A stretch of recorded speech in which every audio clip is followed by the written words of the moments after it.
घोसी विधानसभा उपचुनाव के लिए कल वोटों की गिनती होनी है। इसके लिए प्रशासन ने पूरी तैयारी कर ली है। इन चुनाव को 24 से पहले का सेमीफाइनल माना जा रहा है। इस चुनाव के नतीजे एनडीए में शामिल ओपी राजभर, संजय निषाद और अपना दल का कद तय करेगा।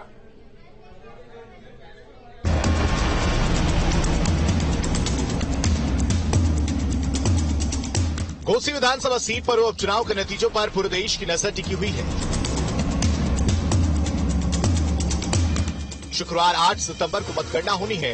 इससे पहले समाजवादी पार्टी और बीजेपी की धड़कनें बढ़ी हुई हैं, क्योंकि ये चुनाव दोनों ही दलों के लिए प्रतिष्ठा का चुनाव बन गया है। उस मुकाबले को एनडीए बनाम इंडिया गठबंधन की लड़ाई के तौर पर देखा जा रहा है।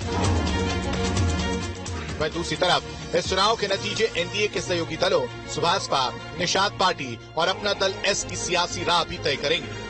इन चुनाव को लेकर बीजेपी के सहयोगी दलों बड़े बड़े वादे और अपने समाज में बैठ के दावे किए थे। अब घोसी में उपचुनाव के परिणाम घोषित होने में महज चंद घंटों का वक्त बचा है। इन चुनावों के नतीजे ओपी राजभर की राजनीतिक प्रतिष्ठा भी तय करेंगे, क्योंकि चुनाव से चंद समय पहले ही वो एनडीए का हिस्सा बने थे। हालांकि इस चुनाव में जीत का दावा दोनों ही दलों के नेता कर रहे हैं। वहाँ की जनता ने सीधा चुनाव लड़ा।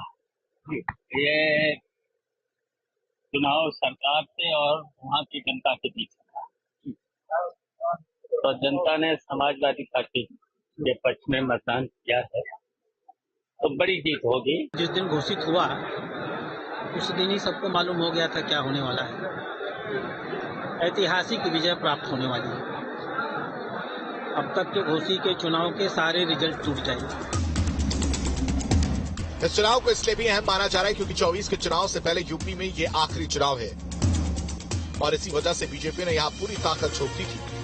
घोसी के जातीय समीकरण साधने के लिए बीजेपी ने 26 मंत्री और 60 से ज्यादा विधायकों को प्रचार के लिए उतारा था। पिछड़ी जाति के वोटरों को साधने के लिए सुभाषपा के राष्ट्रीय अध्यक्ष ओपी राजभर को, निषाद वोटरों को साधने के लिए निषाद पार्टी के राष्ट्रीय अध्यक्ष संजय निषाद और वही कुर्मी वोटरों को साधने के लिए AK शर्मा और स्वतंत्र देव सिंह, ब्राह्मण वोटरों को साधने के लिए डिप्टी सीएम ब्रजेश पाठक, मुस्लिम समाज के पसमानदा वोटरों को साधने के लिए दानिश आजाद अंसारी को घोसी के रण में उतारा गया था। 100% जीतेंगे महाराज। अब देखिएगा ना, घाट को 11 बजते बजते सफाई सब छोड़ के पंडाल भग जाएंगे। ये सोच लीजिएगा, हम ऐसा नहीं बोल रहे हैं। घोसी चुनाव का समीकरण एनडीए के पक्ष में है। सपा के साथ दूसरा कोई दल खड़ा नहीं है। कांग्रेस का कोई मतलब नहीं है उनके एनडीए के। लालू जी वहां आए नहीं, ममता जी आई नहीं, केसीआर आए नहीं, तो ओटवा कहां से जा मिली। यहाँ ओम प्रकाश राजभर, संजय चौहान जी, संजय निषाद जी, वहां आशीष पटेल जी और पूरी भारतीय जनता पार्टी अपनी ताकत के साथ, सभी लोग जितने भी एनडीए के साथी, सभी लोग पूरी ताकत से लगे थे। सभी लोग वोट दिला रहे हैं। अपने अपने समाज में अपनी पैठ बताने वाले बीजेपी के तीनों ही सहयोगी दलों को घोसी चुनाव में अपने आप को साबित करना होगा, क्योंकि घोसी विधानसभा सीट पर इन तीनों ही दलों के वोटों की संख्या निर्णायक भूमिका में।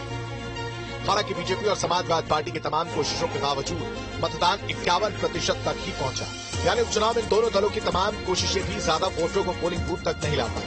वैसे देखा जाए तो घोसी सीट का वोटिंग ट्रेंड बदला नहीं है। आंकड़ों को देखें तो घोसी विधानसभा चुनाव में इस बार भी मतदाताओं का मतदान के प्रति रुझान 2019 उपचुनाव की तरह ही रहा। 2019 में हुए इस उपचुनाव में घोसी में 51.93% मतदान हुआ था। इस बार भी 51% ही मतदान हुआ है। वहीं 2017 विधानसभा चुनाव में घोसी में 58.89 और 2022 विधानसभा चुनाव में 58.59% मतदान हुआ था। मतगणना को लेकर घोसी में प्रशासन ने तैयारी पूरी कर ली है। पूरे कलेक्ट्रेट परिसर को पुलिस छावनी में तब्दील किया गया है। तो वहीं दूसरी तरफ प्रत्याशियों के समर्थक भी ईवीएम मशीनों की निगरानी के लिए बैठे हुए हैं।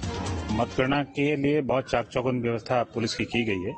इसमें 1 एडिशनल एसपी हैं, 3 सीओ हैं, 17 इंस्पेक्टर हैं, 78 सब इंस्पेक्टर हैं, 600 के लगभग कांस्टेबल, हेड कांस्टेबल और 100 के लगभग महिला कांस्टेबल और 3 कंपनी सीएपीएफ और 3 कंपनी पीएससी की व्यवस्था की गई। अब पुलिस की ड्यूटी सुबह 6 बजे से रहेगी और मतगणना समाप्ति तक पुलिस की ड्यूटी रहेगी।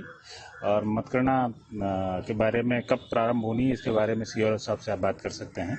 हमारी ड्यूटी सुबह 6 बजे से रहेगी। किसी ने अगर कोई खुराफात करने की कोशिश करता है तो उसके खिलाफ सख्ती से हम लोग कार्रवाई करेंगे। घोसी का किंग कौन बनेगा, इसका फैसला 8 सितंबर को होगा। 8 सितंबर को ही पता चलेगा कि घोसी की जनता ने पार्टी बदल चुके दारा सिंह चौहान को फिर से मौका दिया है या फिर सुधाकर सिंह की किस्मत खुलेगी।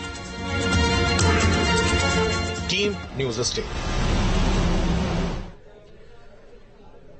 वहीं बागेश्वर उपचुनाव के परिणाम का काउंटडाउन शुरू हो गया है। शुक्रवार को तय हो जाएगा बागेश्वर के सरताज के नाम पर मुहर लगा दी जाएगी।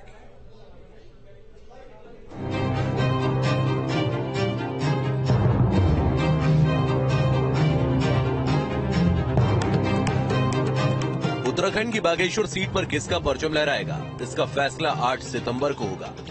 इस सीट पर बीजेपी और कांग्रेस के बीच सीधी टक्कर है। हालांकि जीत का दावा तो दोनों ही दल कर रहे हैं। बीजेपी की माने तो बागेश्वर की जनता ने बीजेपी को जिताने के लिए ही वोट किया है। भारतीय जनता पार्टी का गढ़ है बागेश्वर। जनता के बीच में एक सहानुभूति है चंदन रामदास जी के परिवार के लिए। जिस तरीके से उन्होंने पिछले 20 साल में विकास कार्यों को धरातल पर उतारा, उससे लोग प्रभावित थे। लोग दुखी भी थे कि उनको 2022 में जब चंदन रामदास जी चुनाव लड़े तो जनता ने उनको बहुत भारी मतों से जिताया भी था। तो एक विश्वास चंदन रामदास जी के तहत और उनके परिवार के तहत और पार्टी की तरफ था। तो इस बार भी जनता ने मन बनाया है कि हम चंदन रामदास जी की धर्मपत्नी पार्वती दास जी को, जिसको संगठन ने टिकट दिया है, उनको भारी मतों से जिताएंगे। और एक जो प्रथा बागेश्वर की चल रही है भारतीय जनता पार्टी का गढ़ होने की, वो इस बार भी वही प्रथा वैसे ही रहेगी। बागेश्वर विधानसभा सीट आरक्षित सीट है। इस सीट पर पिछले 4 बार से लगातार बीजेपी के चंदन रामदास जीत हासिल करते आ रहे थे, लेकिन चंदन रामदास के निधन के बाद ये सीट खाली हो गई थी। 2022 के विधानसभा चुनाव में भाजपा के स्वर्गीय चंदन रामदास को 32,211 वोट मिले थे, जो कांग्रेस के प्रत्याशी से 12,141 वोटों से जीते थे, जबकि कांग्रेस के प्रत्याशी को 20,070 वोट मिले थे।